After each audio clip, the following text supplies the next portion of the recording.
In a world with entirely too many shows about cars, this is another pointless automotive podcast.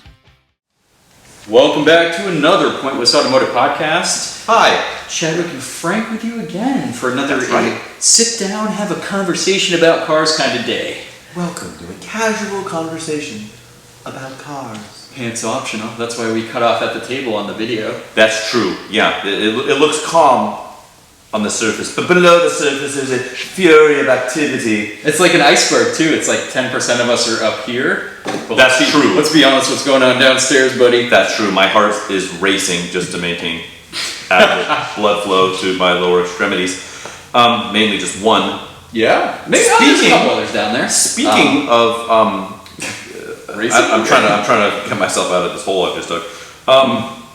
Speaking of racing and blood pumping. Yeah. What today's topic? You know what gets blood pumping of the average automotive enthusiast? What? This sounds like an intro, Frank. I'm struggling. I'm trying. Why don't you do it? I don't think I can pull this one off. I'm gonna let you. This is gonna be my intro. Oh yeah. Well, my intro was much the same as. Okay. So what are we working with? We wanted to take some time, guys, and predict, if you will. We do have a magic 8 ball, lest we not forget, to guide us through our toughest decisions. We're going to look at predicting future enthusiast vehicles today, Frank. Oh boy. We have not fact-checked each other's notes to see what we wrote down, but we're going to do a two-pronged approach here, guys. So as far as future enthusiast vehicles, we're going to look at historical cars. Okay. With enthusiast attributes that have not yet been fully realized, whether in the market or by the fan base. I feel like there's not that many of those. There's not. There's We not. dig deep though. Oh, we definitely we get in there. we roll up our sleeves. Okay, and then what about the other facet? What's the other? Yeah. So the other side of that is modern vehicles, cars currently for sale or just recently for sale that are also destined to be future enthusiast machines. Yeah. Let's start off historical, as that's probably where we're most comfortable. Kick us off, Frank. I want to hear it. And what's interesting is my first two are actually very similar vehicles. Ooh. But the first one, which is one that I assume you have on your list, I don't know, but I just make grand overarching assumptions about what your selections on these things are. And it's a vehicle that you own. Okay. It's also a vehicle that I own. How in the great world of checking all the boxes and having something really cool, how has the Galant VR4 stayed kind of as borderline irrelevant to the most people in the automotive world as it has? Because when it comes to like, hey, what's going to make a really cool and desirable and sought after enthusiast vehicle, Right. and you have like a rubric, you're playing the bingo game, right? And they're pulling the bingo balls out of the little tumbler. You're smashing them. You're just absolutely just laying to waste your bingo card with your little ink blotter. Homologation special, check. Early rally era all-wheel drive, stomp, check. Four-wheel steering, stomp. Late 80s to early 90s, stomp. Very limited by design, numbered even production run, stomp. Enthusiast spec engine, 4G63, Like turbo. Not just like famous, Yeah. infamous powertrain. Mitsubishi's probably most well known. Turbocharged, stomp.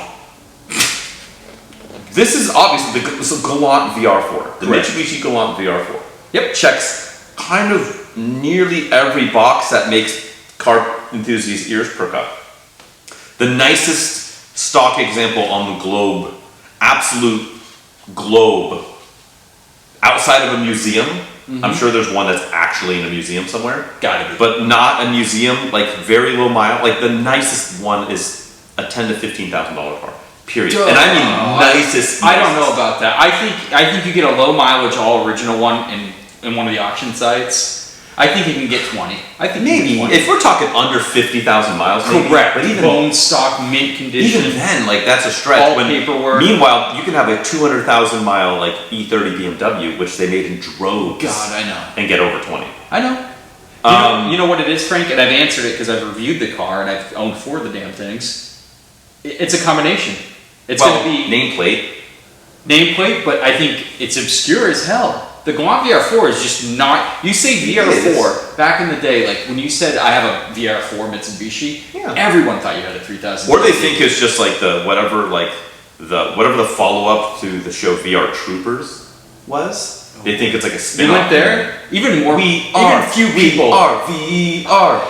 Even fewer people know about that show. How was the rest of the song? It was like dollar store Power Rangers. Virtual reality. Yeah, it was not quite as bad as like Street Sharks to Ninja Turtles, because that was even more obvious ripoff. Biker Mice from Mars. Biker Mice from at least was a little satirical, I think. It was Skeleton Warriors. There's some good stuff. Yeah, there are some good stuff. But yeah, I mean, obscure. The Galant VR4 was obscure. Rare. 3,000 shipped to the US in 91 and 92. 2,000 in 91. 1,092. Yep. But the thing is, it's obscure, and I think the looks when it came out, it looked dated when it was released in the States, because that was an 87 or 88 design. And the DSMs. Giggles in R107 Mercedes. God, we love boxy cars though. But the DSMs looked like 20 years newer when they were released at the same exact time. That's fair. With effectively the same powertrain. 100% the same powertrain, yeah. So it's, I don't know. Like, which one was in Fast and the Furious? With Evo 3? The 2G DSM. The 2G DSM, yeah. The green. If they put a Galant VR4 in there, that would have got some attention. Car guys get it. Car guys love the. But even still, like, car guys buy enthusiast cars and they're not buying these cars. I think they're rare. I think they're. I think if you had an immaculate, let's say 40,000 mile Galant VR4, pick your color combo, which there weren't that many, but pick your color. Belize green. Sure. Belize green. But you had that right next to a second gen red GSX Eclipse with the same condition of mileage. I think the Eclipse will go for more. And I think it would. And I think, and part of that is like the lore, right? Sure, yeah. But like if you look at a specialness, interestingness, now the Eclipse is lighter, so it's going to be a little quicker. But racing pedigree, history. The build quality was better on the Galant because it was built in Japan. It's a well-built car. Not in normal it's Illinois. Soft. They're very soft. Not a DSM, not built in normal Illinois, right? Right. But that's a car I haven't quite figured out. We're like chipping at the edge. It's like, well, then, the nameplate. Frank, yeah, we can easily run a Galant episode. We should. One day. I'm pitching that to you right now. Okay. Galant VR4 episode. Okay. We'll see if I'm catching it. I might bobble it, but we'll figure it out. I gotta get mine running first. How's that sound? Yours is closer to running than mine. Fair. How much work did it take to get yours where it is? That's the thing. That's like the running joke. That's like the running undercurrent joke on the podcast is. Well, that's why people don't buy them. You can find one. You could probably find one for $5,000, a decent one. Yeah. Right. Well, I have a theory. When we get to, I don't want to spend too much time on the Galant VR4 simply because I'm going to spend some time on the PCP. Okay. How much work are you going to put into a $5,000 Galant to make it $10,000? How many hours? 40, 50? Yeah. But I think that's it. Like, is it the cart before the horse? Is it worth?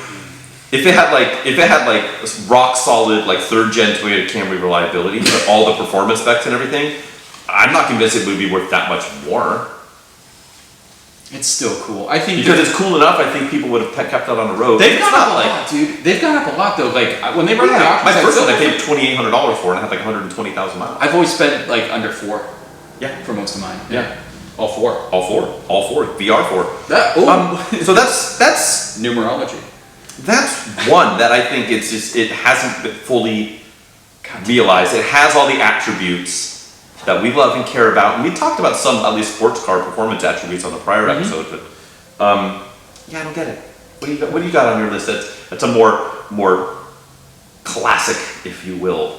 Okay. Not super classic because we still do mid to early 2000s. How about these two cars that can still be had for these three? I clump them all together. To be fair, they're kind of two are closer to the other one. Chevy Cobalt SS. Okay. Saturn Ion Redline and Neon SRT4. Yeah, I think for me the far and away the best of those three is the Neon. Really? For me personally. Wow. Okay. Because I think the lore behind them. Is just greater, and I think like all of those cars are kind of like absolute bargain basement future materials and whatever. enthusiast monsters, right? But like the level of cost cutting that they did on the Neon was so great. We had the power windows in the front only, and the rears had manual hand cranks. Weight reduction, baby. And just the lengths, and those cars were. I would absolutely love to have a bone stock ACR. or just Neon SRT4. You can't find them. Oh, there's one somewhere. Bone stock. I haven't seen one for so long. I bet you a low mileage bone stock one of those would go for significantly more than a Galant VR4. Either three of these cars are starting way faster. Like well, the Cobalt SS Turbo was the faster of the three. Yeah. But that Saturn Ion Redline with the suicide doors. Yeah. Pretty hot. They're cool. You can. I can't. can't. All three of those. What's the absolute nicest one of either the Cobalt or the Redline is what, under 10? Oh yeah, 7 or 8. Yeah. Like a super nice one. Yep. Now, maybe not a turbo Cobalt, like the supercharged ones for sure. yeah, those are not worth it. They lost their contract with the supercharger company, and they were making those after the Saturn, so all the Redlines are supercharged.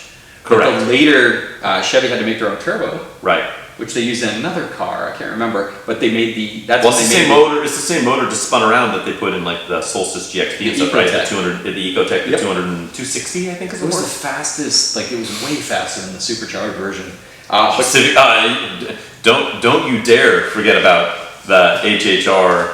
I totally forgot the HHR SS Gross. with that same motor in it. Freaking gross, dude. Get the panel version. So the reason I called this out is here's why these are enthusiast vehicles in the future, Frank. Why? They have all the check marks like you did with the Galant. These things have turbos and superchargers. Mm-hmm. We love that. Forced induction. Tuner looks, so they don't look like the base models. Yep. Great brakes. I think they have Brembos. All three of those came factory with Brembos. Mm-hmm. Recaro seats. Yeah. Those were. And great performance. These are like all the enthusiast specs that you look for. Those cars are why I think those cars are going to be worth more money. As why like a 1969 Plymouth Roadrunner is worth more than like a 1969 like GTX or Coronet, where like that's like it was like the stripper model. Like we're gonna like go bare bones. We're gonna put the most power that we can in it. We're gonna sell it as like the cheap, go fast on the cheap option, right? Which is what it is and was, and it still is. Like those are still and full under market. Although I still think a cheap like Neon SRT4 is kind of hard to come by. Stock for sure. Yeah, you can get one that's like on its 11th motor and running extra boost, man. Yeah, salvage title. And but here's the thing, man, and not just fully realized. I didn't mean just in value and possible value appreciation. I was talking about fully realized by the enthusiast. And I think when we have this conversation, I think that's a really good point, and I'm glad you brought that up. Where I think we definitely need to draw a line between what you would say is like, hey, this is an enthusiast car, but not necessarily a collectible or valuable car. 100%. Right? Yep. Like there is a square is a rectangle, but a rectangle is not a square. Yep. So, yeah, a lot of these are stuff that they might not be worth a ton of money, but they have all of the attributes that somebody would want in an enthusiast car. And fools like us are just pulling back the curtain a little bit for people to kind of see what's going on. Yeah, future peep show. We're definitely, just hanging brain out there. We're peeping and creeping, buddy.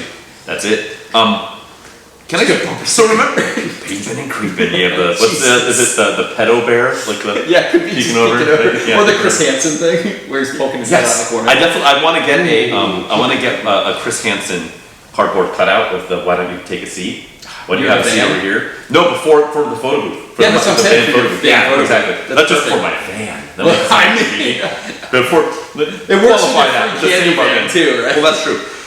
Full disclaimer, Frank. So on the same one with the Galant VR4, but definitely these have gotten way more popular lately. But I still think they're kind of sort of known as a Celica All-Track. It's almost the exact same formula, not quite as limited production. A 2-door instead of a 4-door, which is kind of a bonus, I think, in most enthusiasts books. Although we're not as coupe-centric as a society as we once were. Sedans are very much cool and in vogue now. But those were kind of also ran for an extremely long time.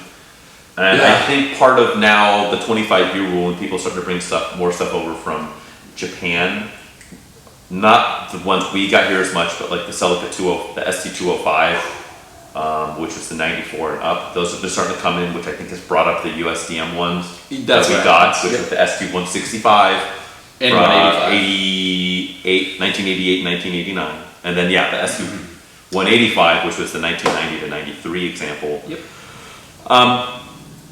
Either one, the 65 or the 85, are all very cool. I know I've mentioned it in the past. I would love to own one. I prefer a 65, I think, but either one I would really, really enjoy. I know that the common position is that the SC185 is better. Sure. I think you can absolutely argue that it's a better looking car, a better performing car. I think you get an extra 10 whole horsepower. Take it. Or 5, something like that. I think it's 10. I think the 165 you got 190 and the 185 you got 200. But moddable, fun, a very clean stock one. I mean, that was effectively a homologation special. Technically was. Really checked almost all the same boxes that you get with the Galant VR4. The engine isn't quite as infamous as the 4G63. That was the 3S GTE. Yeah. Which they put in the MR2 turbo. You got the MRT turbo, you got some overseas stuff that we never got with the IS200 turbos and the Caldinas and stuff like that. But really, really cool car. I don't want to say they're off, that one's kind of on the bubble, because I don't want to say that they're not on the Enthusiast Clean ones radar. are super pricey. Clean ones are pricey just because they don't exist anymore. Right. There was a time where you can get a very nice one for like 6, 7, 8 grand. I'm just gonna say that. Yeah. And that number's at least doubled at this point. Yep. But that's the world we live in. But that's one I think it's hard for me to predict that as a future enthusiast vehicle, because once we start getting that age, 80s, 90s, it's really hard to find stuff that's not appreciated anymore. Unless you have one for me, my friend. Well, I do have one. Oh boy. So in my comfort zone, domestic Econobox performers. Yes. So from that same period, 80s and 90s, I think your Cavalier Z24s, also the Berettas and Lumina performance variants, Ford Escort GTs, Dodge Spirit RTs. Dude, if you can find a Spirit RT, I think that, you know what, you're on to it. I think almost outside of our love for the Quad 4, so good. Which it's been a minute since we've had a long deep dive on the Quad 4. We need to get one of the chief engineers for the Quad 4 project on our podcast.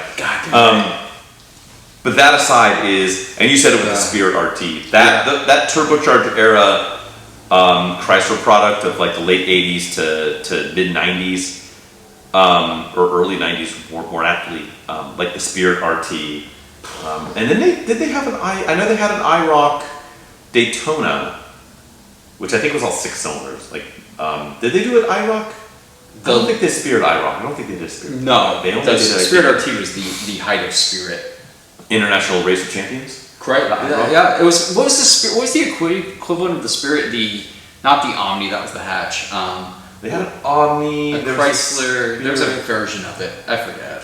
Well, they had the Chrysler Laser, but that was more of like a play on the Charger. Plymouth. Wait, was it a Plymouth Horizon? Correct me if I'm wrong. There was a Horizon, but I don't think they made a hot Horizon. Okay, that's what I'm saying. You could only get the Dodge. Was the only performance. The Dodge Spirit RT. Yeah. But I love the Escort GT. I love that car so much. The Mercury Tracer LTS. They all kind of get grouped in there. And the reason I see them as enthusiast vehicles is they do have strong followings. But these things are.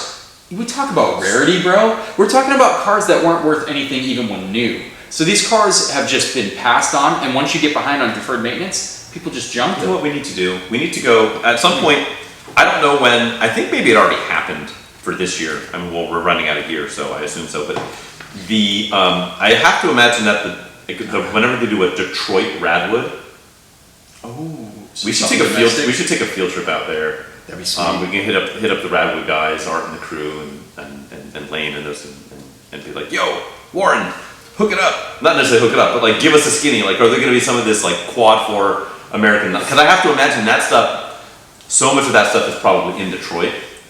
It's got to be where there were like ex-employees that got like the hot version of some shitbox on a discount, and then they retired 4 years later, and they've babied it, and it's still in their garage somewhere in Saginaw or something like that. The issue is with this, Frank, is that my belief is rusted into nothing. They were cheap. These cars were cheap initially, and what happens with cheap enthusiast cars is they were fucking driven. Yeah. They were driven into the ground. It's hard to find clean ones. Mm-hmm. Like I said, on the side of the house, where some random part broke and you couldn't get it. And now it's rusted over. And now it's dead. But that's why I think these are going to be worth some money, and also cool because they are so damn cool. The styling on these cars, I can't bang my fist enough against the table. That plastic cladding on like domestics at the time has aged at the time, so beautifully. At the time, as a Ute, I hated the tack on plastic stuff. In retrospect, no, it's so grown on me, like the Pontiac stuff. Yeah, and on.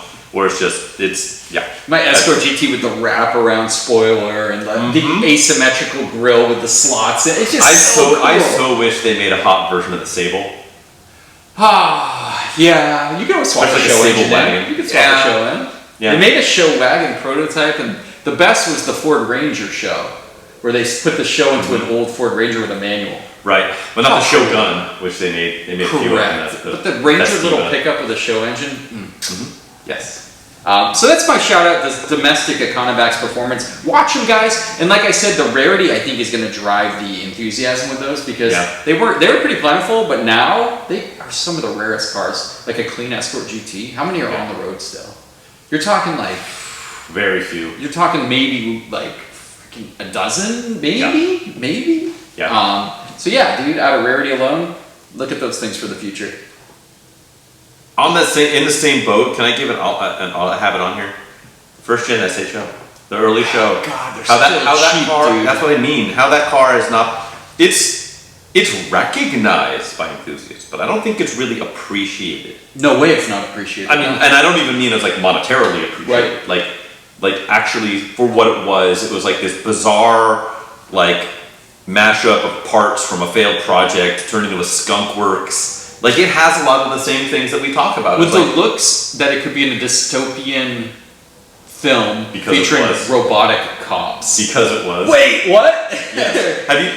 I'm assuming you've seen the clip of the RoboCop remake where he's just like absolutely dick shotting, like shooting off the genitals of various would-be rapists. Yeah, that's a great. Yeah, I'm trying to think of like an elegant way to tell the listeners how to Google search for that, and I'm not sure that I can. Just what you said works. Yeah, RoboCop dick shotting rapist. Exactly. Yeah. Montage. Exactly. I'm thinking about getting a scene from that like tattooed as a full color back piece, but I haven't. Exactly. That car though is, I understand to a certain extent. I understand why. Do you? I don't know. Because Ford Taurus and a lot of people saved Ford, dude. I understand that. You understand that. There are people that understand that. However, the Ford Taurus nameplate has had a fairly unceremonious demise. It fell off the map. Then it came back for a splash, and now it's gone again. Yeah, not a good comeback. And then, the styling is, for the time, was hyper futuristic and really ultimately greatly changed the market. So beige. It's so beige today. It's probably one of the top. God, do I say it? Do I say it's one of the top 10 most impactful domestic cars of the last 100 years? I mean, maybe. Saved a company. Saved one of the biggest car companies. Yeah, and it changed the game. And gosh darn it, you have a high revving V6 front wheel drive, first year manual only. Yeah, that's right. Yeah, manual. Yamaha built legendary engine.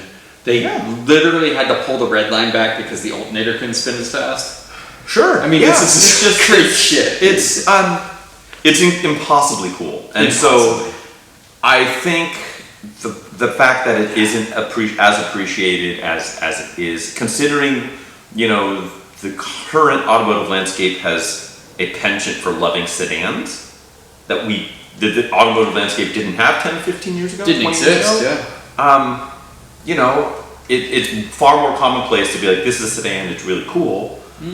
How that one hasn't been roped up into that, and that's a good point. see like it. I don't know. It's silly, but it is wild. It's a cool car. It was not that limited. I'll say. No, there's a lot. I want to say that first gen SHO. I want to say they made like 50 or 60,000. Right. But which compared to a Galant VR4 is literally a magnitude of 10 to 15 times. But find a clean one. Good luck. Find a very they're out there, and if you can find one, jump on it because you're spending 10 grand on it. Most desirable first ones, the first gen with the manual. Yeah, I think so. You could argue that the second gen is a more handsome car, but it does. Give me the first gen and the basket weaves. They put that deep red so color. They put a bigger displacement 3.2 in the automatic. On the auto, yeah. To make it match the performance. Give it a little more grunt. Yeah.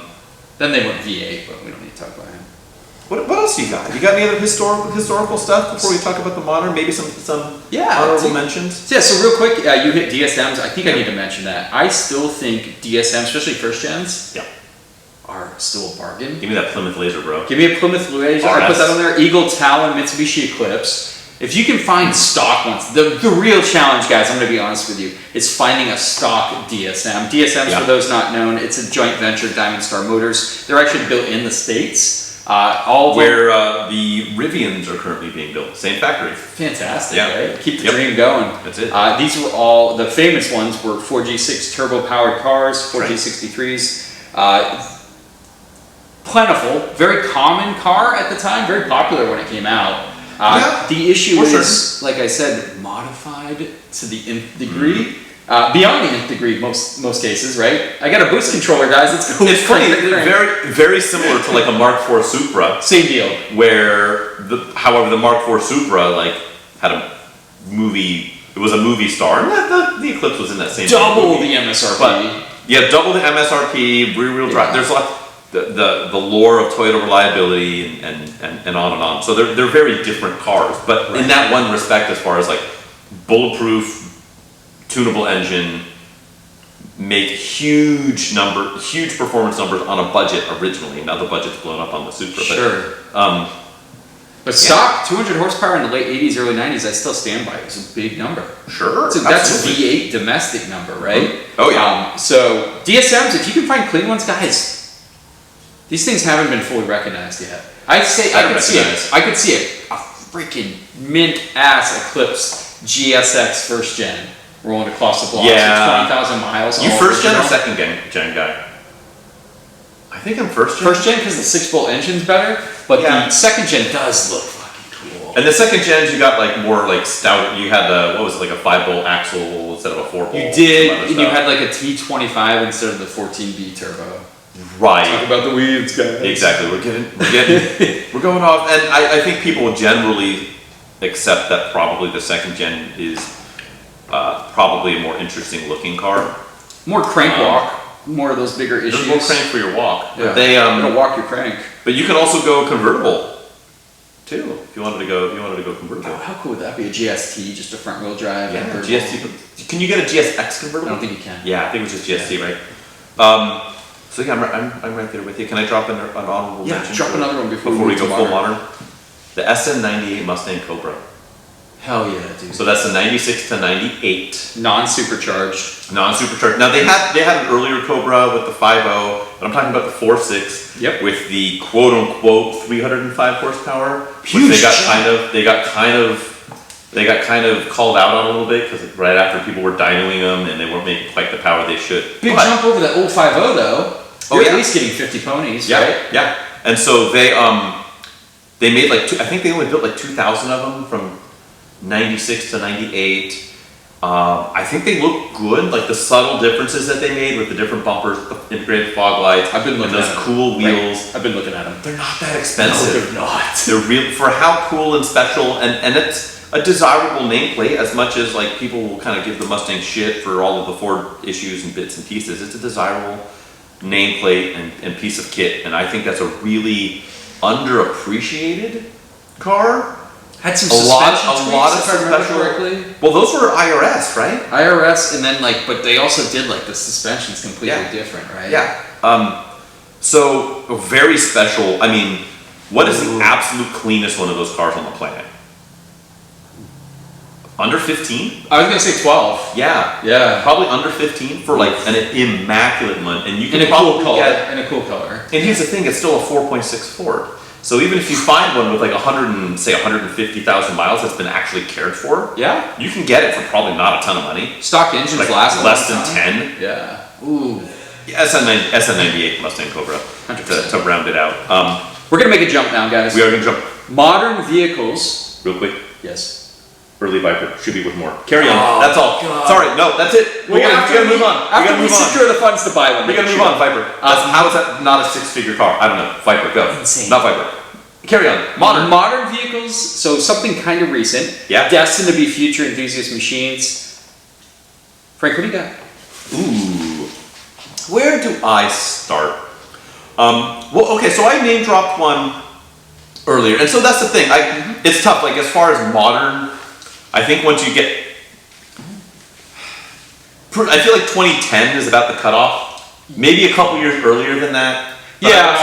Probably. Let's say right about there. Yeah. 2010-ish. I have one that's slightly under it, but we'll Dealing with decades is still being recent. That's how we know. We are aging ungracefully. We are. That's going to become our new thing. Is we just slowly like dissolve away in front of everybody. And so what's interesting is, so I'm just going to fire this one off because I mentioned earlier. I think the Ford Focus RS is it's already an enthusiast machine. I think you're close. However, I'll get into that in a little bit. I think you're real close. In some ways, because I think the argument is that ST could be. Damn it! However, blow up my spot, bro. However, I know. However, yes. I think on paper, I don't know about in reality. I've actually not driven an ST nor an RS. However, when it comes down to shame, ding ding. The RS, faults and all, 350 horsepower, all-wheel drive, extra fancy, and that's the thing, right? Because it's like the ST is a great car and maybe the better, like beat-it-up driver's car, just like and have fun hilariously, and a little bit less serious. But the problem about the ST is that the RS exists. No, like there's the bigger dog, and whether you like the bigger dog. Some people like teacup poodles, and that's fine. Some people like your nice mid-sized, reasonable, get in and out of the car and doesn't kill you while you we're not shaming the BBW chasers. Right, not at all. Not at all. You can chase Chubb all you want. Taste and chase. That was a Freudian slip of the epic degree, my friend. But 350 horsepower, roughly 3,500 Yes. pounds, under 3,500 pounds. It's a little, and that's what you're getting at. What color do you get it in? Don't I say think gray. You get that goddamn blue, Frank. You get that beautiful. you have to do the blue. Yeah. Although the gray with the blue accents and trim is kind of dope. Fantastic. Yeah. What are the? I actually don't even know all the option colors. I know the ST you had that bright screaming orange yellow color. Correct. But that's ST though, right? Not the RS. Yep, that's right. RS, you got the blue, you got the gray. They did a white, Black. Yeah, you gotta go blue. Yep. It's a good blue. But I think that because it checks all the same boxes, all the same shit. I was just like wringing my hands about with the Galant VR4 and like limited production and all-wheel drive and turbo and it's a little unhinged and brr, brr, brr, brr, brr. I think that's going to be kind of the one. I'm with you. Do you want to immediately rebuttal me with the ST? Because the top of my list is the STs, Focus and Fiesta. The Fiesta I had on here too, but I didn't want to go too Ford centric. So you're missing something, Frank. You're missing it. I know, like we didn't want to define sports car earlier because there's a lot of conflict there. Hot hatches traditionally are what drive front wheel. We build driving excitement. So front wheel drive, right? Yes. Sorry. We'll go with it. We're back to quad 4. The SDO. It's got to be a freaking 2.2 liter, 2.4, whatever the quad 4s are pretty big. 2.3, right? Was it 2.3? 2.3, I think. Quad 4 swap. Sorry, carry on. Yeah, ST, especially the Fiesta ST. So hot hatches, guys. Front wheel drive, super powerful versus the stock ones. The Fiesta and Focus were those European hot hatches we grew up dreaming about. Aiming for. Yeah, and we never got in the States. They finally delivered, and guess what? Both of them Cancel. well, Immediately. Hey, welcome, Buzz Killington showed up at the party over here. I'm Buzz Killington. Before canceled, delivered, and both cars were the real cancel culture that we're trying to fight. Were real amazing cars. Yeah. To be had. I loved my Fiesta ST. I could drift it like a rear-wheel drive car. In the canyons, did it have drift mode too, like the Focus? No, you just lift off oversteer. Sure. But in the canyons, it was just as quick as my Cayman S. This is I had a little tune on it, but 200 horsepower, little 2,500, 2,600 pound hot hatch. God damn, man, those cars were good. So remember last episode we were talking about like the perfect like street sports car? Fiesta ST. We didn't mention the Fiesta ST. We weren't big on like name dropping like makes or nothing. I took a photo of it next to my old 92 Miata and I said, can you pick any two better 1.6 liter cars? Ooh. Dude. No, we should have a 1.6 liter episode. That's two great cars though. Mark 1 MR2, supercharged? No, not as good. As a sports car? Mid-engine, bruh. Supercharged. Get some wine. Edgy looks. Also light. I want to say this 2,500 pound car on its heaviest day. How much does that cost? Probably about as much as that Fiesta ST. It won't be as nice. Huh? It won't be as nice. The Fiesta ST. It'll be more beat up. And it was a good daily too. Yeah. Had the Recaro. But anyway, I'm going to put it down. These are turbo powered, tunable. Always will have a following.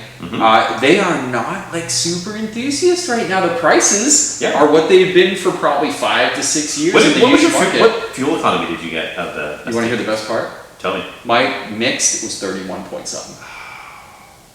That's just enough for me to like consider not having the Civic hybrid that I'm slowly growing out of favor with.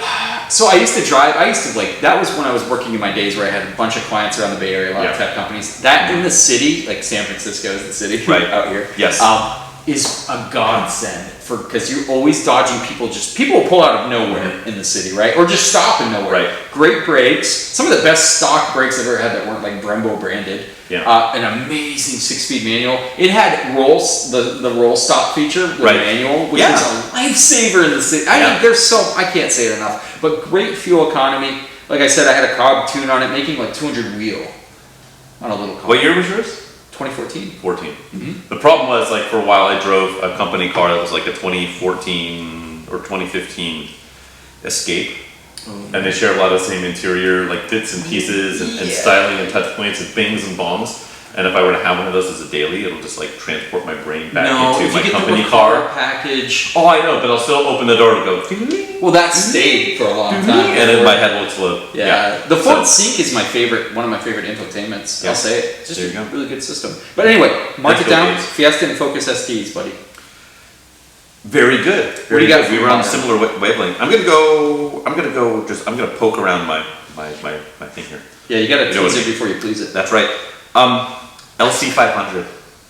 Lexus LC500. Beautiful. I think the number one out of all of these boxes that we're talking about, right? You're right. Out of all of thank you. I'm glad somebody finally said it. I know where you're going. I know you're going to mention the power plant, which I totally No, I'm not. I will. That's part of the equation. However, what I was going to say is out of all these things, and I'm talking about checking the boxes, homologation, I think the absolute number one determinant on whether a car will be sought after and fondly remembered later on down the road, 100 times out of 100 is styling. Okay. You can have cars that are wildly unreliable, or the most beautiful cars, flat out. You're right. Not overly aggressive, not over styled. Like your Bonneville SSEI or whatever. Like you can say that with all the add-ons, it was over-styled, but not a traditionally beautiful car.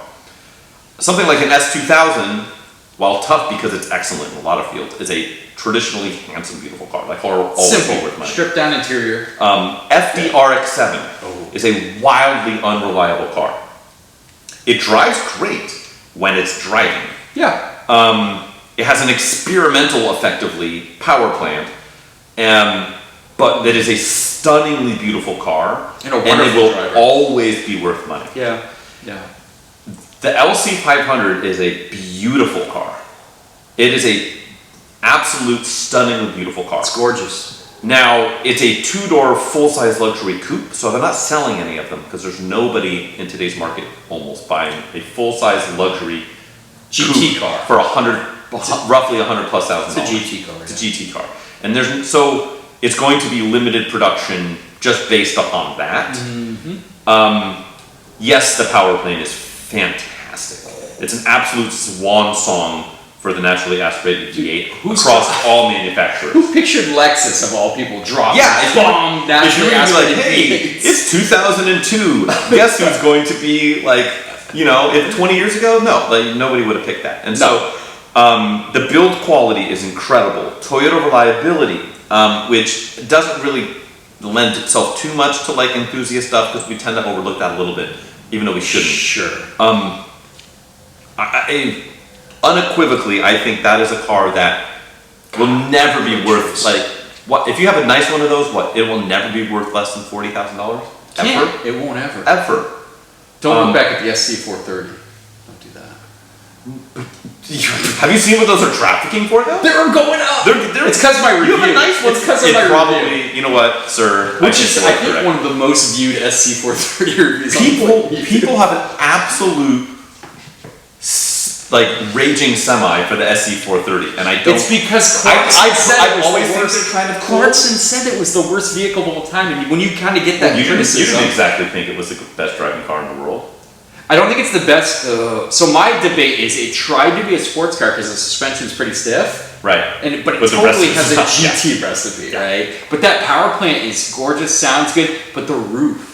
The roof is so cool. The roof is on fire. The roof is definitely on fire, and it takes, I think I measured 20-something seconds to go up and down. But it looks cool with the roof on. It's just a cool looking car. The back seat completely. That's a car I think somebody could find a way to really intensely modify one in a cool way. And I think that's a cool that's inherently uncool, but I think there's a way that you can make it ridiculously cool. Put the ISF the V8 in there from the ISF. That'd be cool.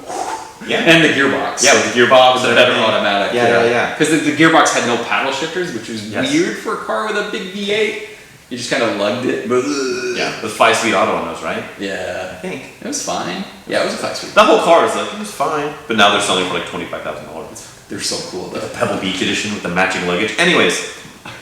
How about you, sir? Do you have any other? I do. So keeping it other modern, special muscle cars. Modern muscle. Oh, yeah. So the Camaro Z01s. Yes. The Mustang Mach-1. Yes. Dodge Hellcats. We love these cars. They're crazy. They're crazy fast. They're special.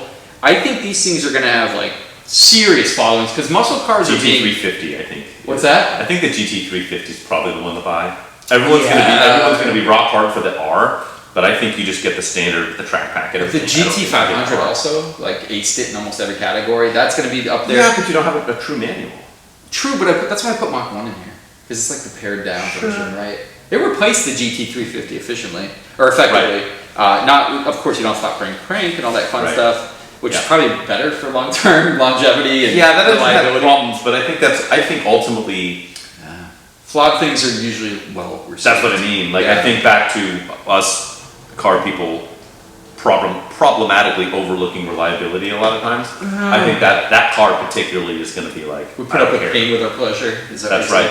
A little masochistic. But the reason I'm saying this is because historically, my man, look at special editions of old muscle cars. How much they take off, and I think muscle cars out of all the cars we've talked about are an absolute dying breed. They're not going to make muscle cars. The Hellcat's gone, right? Well, two parts on that. So before I get too far away from that point, I will say I think the most easily replicable of these driving experiences of modern enthusiast cars in an EV world is the muscle car.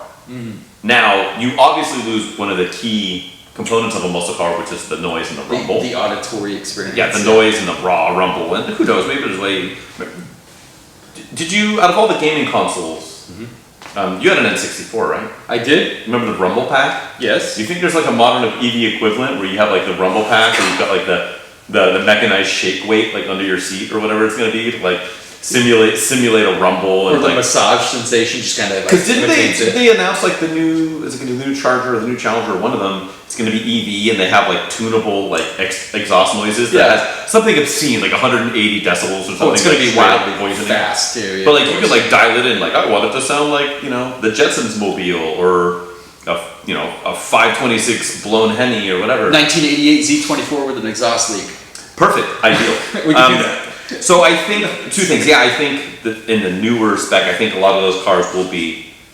I think you're right in this angle. I think the EV world can easily replicate that. However, the true enthusiast will be like, it ain't the same. People are gonna want that. It ain't the same. I want my eyes to water from exhaust when I drive with the windows down. So that's my thought too, right? Like you're gonna want to get out of your EV daily A to B car and hop in something emotional like this and just beat the shit out of it. You think Dodge is kind of overdoing it with like the 10 million different send-off editions on the keep going, boys. Like once a week they're gonna have the blue ball edition or the I don't even know, just like however many, the red eye, the blue ball, there's like a syringe that goes in your butt full of Viagra and you just get going. No, that's how it wakes you up in the EV version. Oh, okay. You cure your ED with EVs. Yeah, well you don't have anything to steer with it. It's gonna be autonomous, right? That's true. Yeah, you gotta keep your hands busy while the steering wheel is doing itself. Well, that's what I got. Speaking of doing itself, I have one more I want to drop on, and this is rapid fire because I got a good one after too. Yeah. Let's hear it. And this one is not.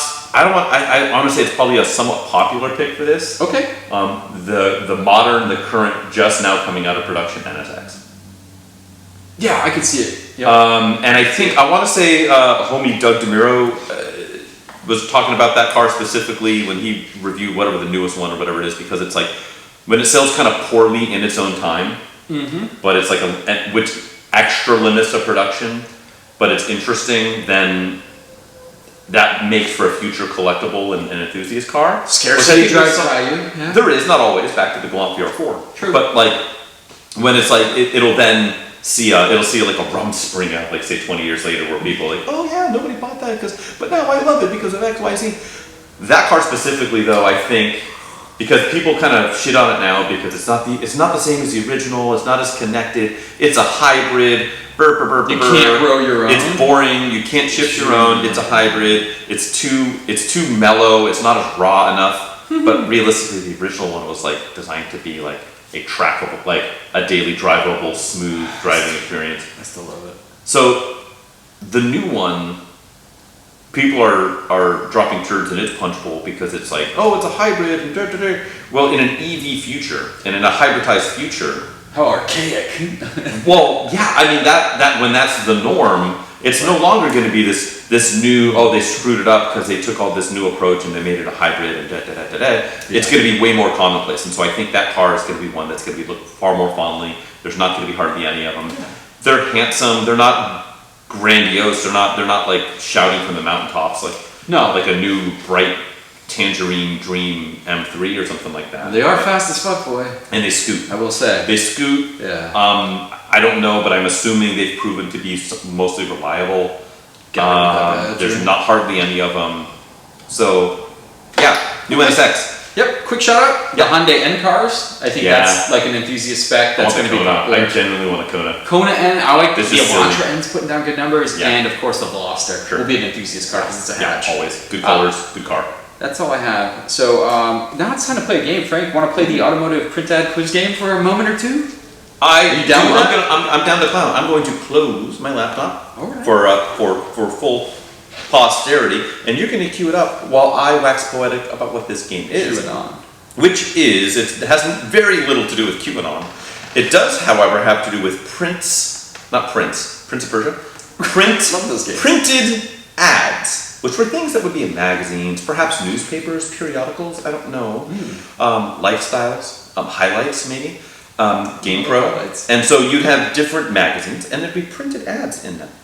And what we're going to do is Chadwick is going to read type copy from a printed ad for an automotive vehicle from the 80s, 90s to early to mid 2000s. That's correct.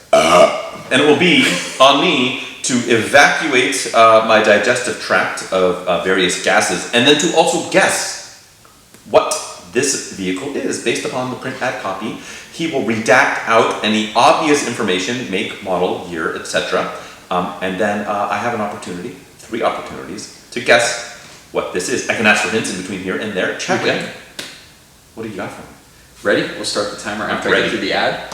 Okay, the ad is 75% a photo of the car straight on, buddy. Oh, no boy. Playing around with 3/4 front Staring shots. in the face. Staring right in your face. Here comes the ad. Oh. You've never seen a blank like it. You've never driven a blank like it. Okay. The new blank from blank is the real thing. A genuine sports coupe. Okay. Genuine. A coupe that has been designed to set your heart racing the way no souped up, cut down saloon car ever could. Little slighted sedans. Oh boy. Oh boy. Pardon me. With the blank, you get the choice of 2 engines. Okay. A sporty. I love that term. Sporty. It's the sticker. I always picture the sticker in the used car lot. Sporty, peppy. A sporty 16-valve, 2-liter, double overhead camshaft 4-cylinder unit. Okay. Or your choice, Frank, of a silky smooth 2.5-liter, 24-valve, 4-cam V6. Ooh. So Okay. good tech specs there. Okay. The 5-speed close ratio gearbox is sweet and neat.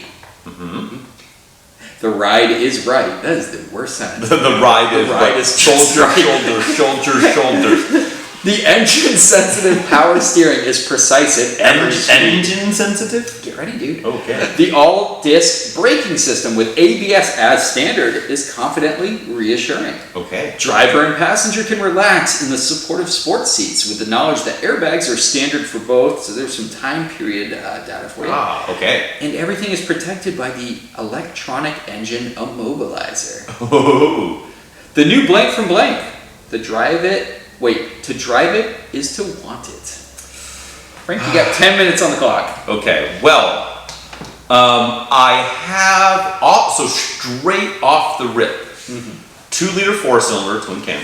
Yes. Optional 2.5-liter Yeah. V6 coupe, a straight up tried and true coupe. This leads me to believe, right off the rip, it might be effectively one car split into 2 possible brands, makes,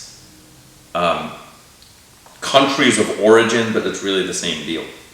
And this makes me think it's either the 2nd generation Ford Probe, which you can get the 2.5 V6. I think it was a 2.5 V6. Or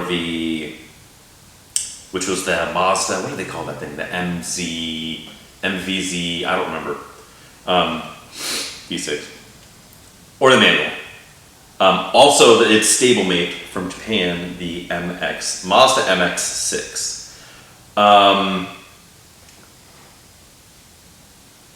I don't want to say Probe, partially because of the last episode we did with the MX-3, which is making more fun if we went MX-3 to MX-6. It would be a wildly fun time. So I'm a fan of fun, and it very well could be the Probe. I could be way off base. Maybe I'm just off the top of my head missing a 4-cylinder offering. And the one thing I'm not certain if it's a 2-liter. It could be a 1.8 in the 4-cylinder offering. But I'm going to say this is a circa 1990, let's say 1994 Mazda MX-6. Final answer. Unfortunately, Frank, it is not the MX-6 by Mazda. It's not the Mazda MX-6. With a 2.5 liter or 2 liter engine. I'm trying to think of asking for a hint other than asking, is it the Ford Pro? Blowing your wad on Is it the Ford Pro? How about this? Is the brand that it's being sold under Yes. a U.S. domestic brand? It is probably one of the most recognized U.S. domestic brands. Okay. Then I just have to, for the sake of brevity, Yes. and to get at least a shot in. Oh my God, the clock is ticking. I like the I clock. believe. I know. I do like the This clock. is The good. eight-ball supported clock.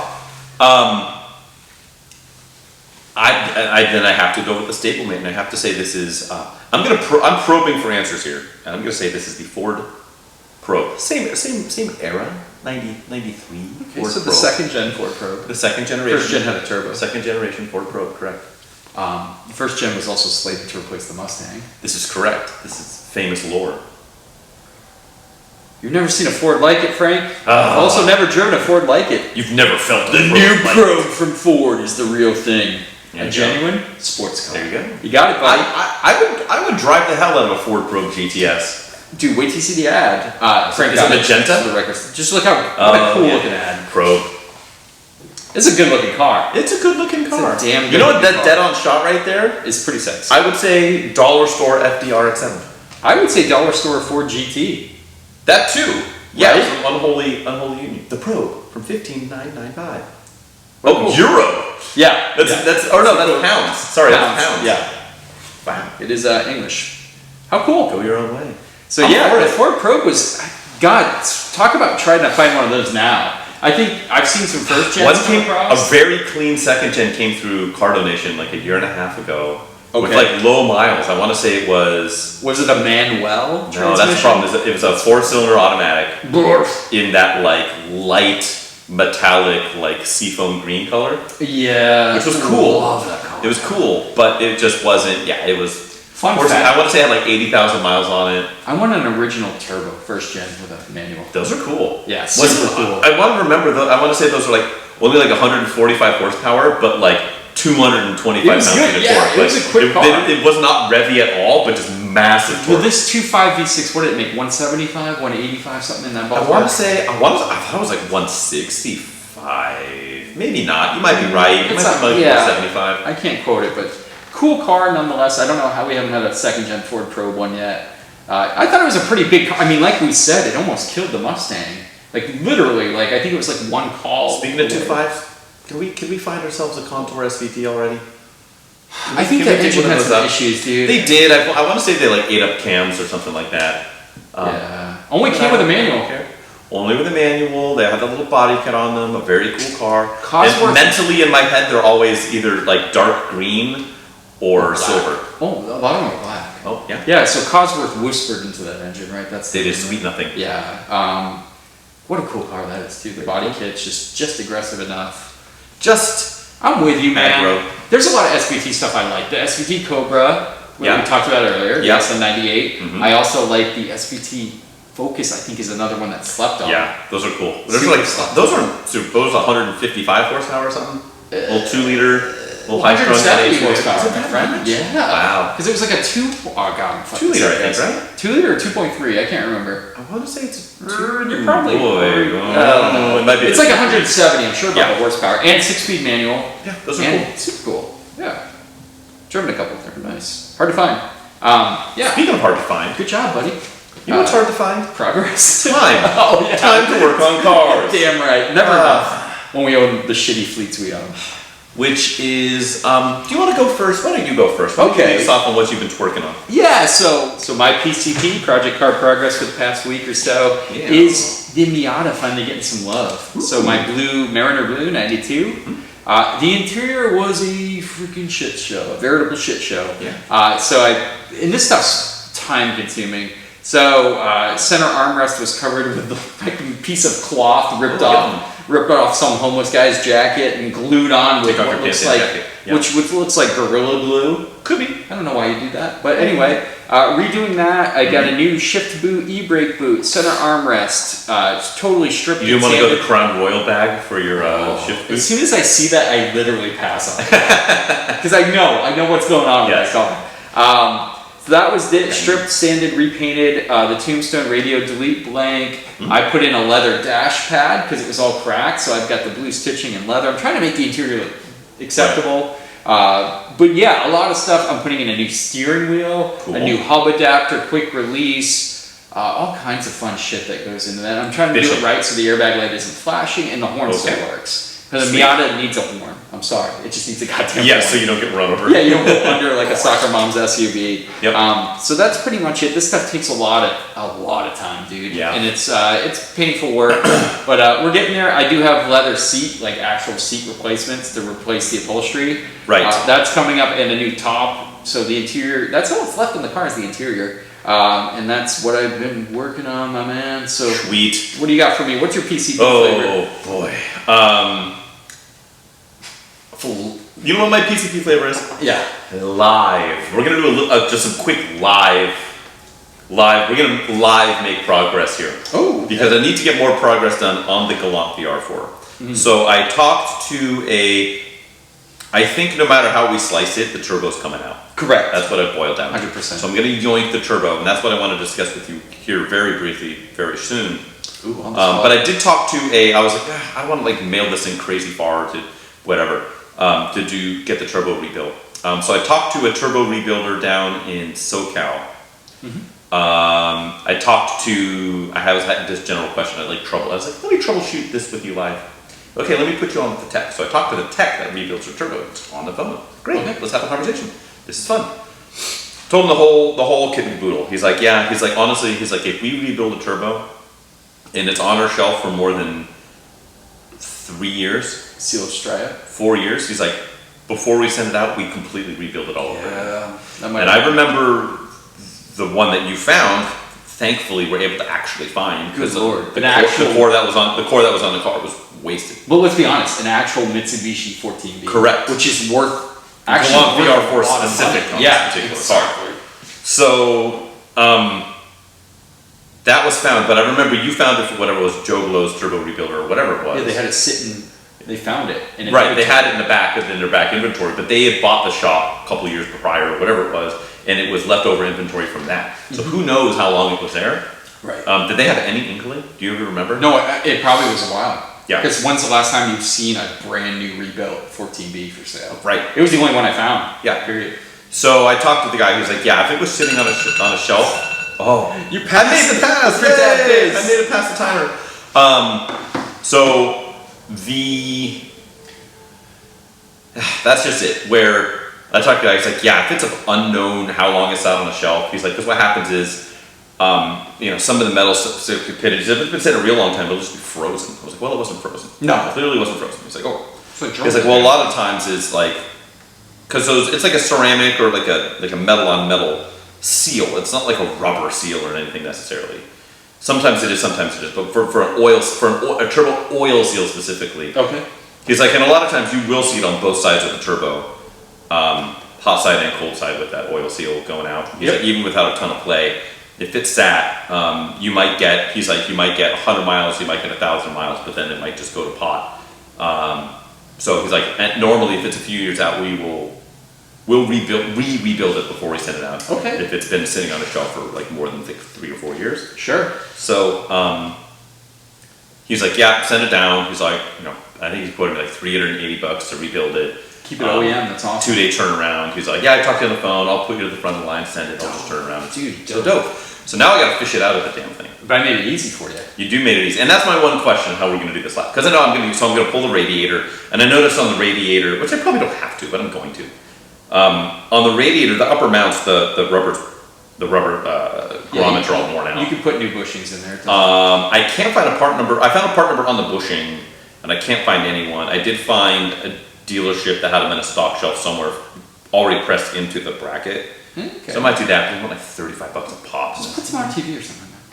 Yeah, we were just talking about not RTV and everything. Yeah, but for this, you're just popping it out. If you need to ever pull that, it's literally right there. Yeah. So yeah, if you're worried about it, I'm not worried about it. I'm just like, while I'm there, I might as well put new rubber in it. So your turbo is going to be easy to drop. You just loosen the exhaust so you can hang it before it gets to the up pipe. Correct. And then you're going to disconnect the up pipe from the bottom of the car. You're going to have the car up. I already have it up. Yep. And then I made it so you can drop that turbo with those 4 bolts. And so I do, because so there's 1, 2, 3 bolts. Feed line comes out. Drain line, feed line. I already did the drain line from the pan, and then you've got the 2 like monkey fuck nuts on the top, and I just. Correct. So I'm just gonna undo I just back it out there, and I pull the stud out through the top. Yeah. Yeah, you just pull it up with the downpipe. How does it connect? With the downpipe? I'm sorry. okay. No, I wouldn't even pull it through the top because you can't pull it through the top. You'd have to take the exhaust manifold off. Right. So I'm Drop just it gonna. down. So I'm just gonna. So on this one, am I just pulling? Because you have the two double stack nuts. Correct. So am I That's so pulling you both? can pull all four. There's four at the top of the exhaust Right. manifold. And take those off. Then you're going to have your turbo be loose. So I except leave for the top feed nut. lines. I'm just back the middle nut or the second You nut pack them down. both off. You need to pull both off. That's the only way you could do that because originally that was a stud. Right. Which would have meant you had to take your exhaust manifold off to swap the turbo. Because there was this metal plate in there that didn't allow it to come off. Ah, okay. Yeah. I see what you're doing. It so was you set up basically- so you couldn't remove So you the turbo. basically turn the stud into a hole. Correct. Okay. Yep. Smart. So I back it off. I pull the whole thing clean out the top, and then I have to unbolt. Grab the bottom nut, pull it up, it'll come off. Yes. Just like all the others. And how is it? I haven't gone underneath and looked up at the bottom. You could drop. I would drop the downpipe and turbo at the same time after you did the feed lines. Just drop it down. Got it. Okay. Super easy. I made it future-proof just in case something happened. There we go. 4G And guess 6. what? I played with 4G63s Yeah, right. for well over almost 2 decades So now. I'm hoping I find some time in the next week or two to get that done, send the turbo out, put it all back together. While I have all that out, clean everything in the intake track. You're gonna have to get all the probably oil out of it. clean, check your intake manifold just in case. Fish the intercooler Air out. filter, intake pipe, and intercooler piping. Just disconnect. Air filter looks okay. Okay, good. It's everything past that Okay. that has oil in it. Very cool. Yeah, just check the pipe, check the throttle body area. Yeah. See if you're not pulling anything in, but super easy. There we Dude, go. hell yeah. There we go. Bummer though. At least I got those quarter-mile runs in. I know, right? There we go. So yeah, that's the progress I am making. So I talked to the guy. I'm going to send it to the guy. I got to fish it out of the damn thing now. Yep. Well, first off, thanks for joining us here on APA Podcast, another Pointless Automotive Podcast. That's us. Frank, where can we follow you? Oh, me? Yeah. Well, I'm not going to say Photographic you do, endeavors. but if you would like to, you can tag along and take a stroll with me on the tubes and the grams. That's going to be at the photographer's garage. Garage A. if you're Garage fancy. A. Yeah, if you're fancy. How about you, Chadwick? Auto Obsessive Garage. You can check out my project builds, reviews, things like that from time to time on the tubes. You can also check me out on Instagram. That's Again, guys, thanks for joining us. Another Yes. episode. Take care, as always. Auf Wiedersehen.